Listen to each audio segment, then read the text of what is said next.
Hello, hi everyone. Welcome to my channel. In this video, profit and loss solve ಬರುವಂತ problem discuss ಮಾಡೋಣ ನೋಡಿ.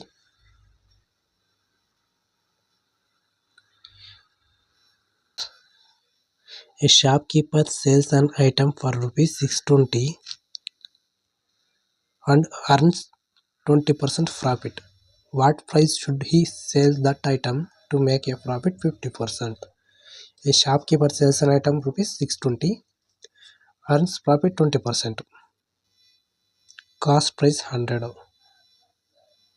20% profit ಅಂದರೆ 100 20% ಅಂದರೆ 20 profit 20. SP cost price plus profit 120. SP value 20.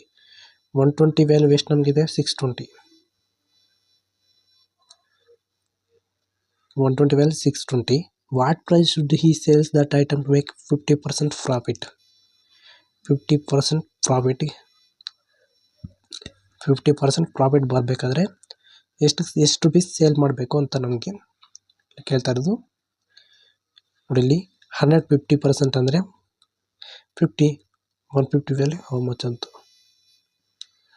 150% ಅಂದರೆ 50 150 value ಎಷ್ಟು ಅಂತ ಅಂದರೆ 120 ವ್ಯಾಲ್ಯೂ 620 ಆಯಿತು. 20% ಪ್ರಾಫಿಟ್ ಬಂದಾಗ 620 ಆಯಿತು. ಆ್ಯಂಡ್ 50% ಪ್ರಾಫಿಟ್ ಬಂದಾಗ ಹೌ ಮಚ್ ಅಂತ ಹೌ ಮಚ್ ಸೇಲ್ ವ್ಯಾಲ್ಯೂ ಎಷ್ಟು ಅಂತ ನೋಡಿ ಇಲ್ಲಿ 150 divide by 120 into 620 3 4s 3 5s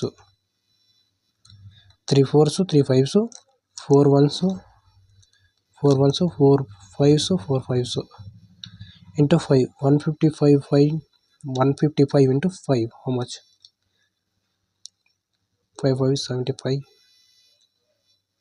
5 into 5 25 5 into 5 25 plus 7 2 carry 5 1s 5 1s 5 plus 2 7 775.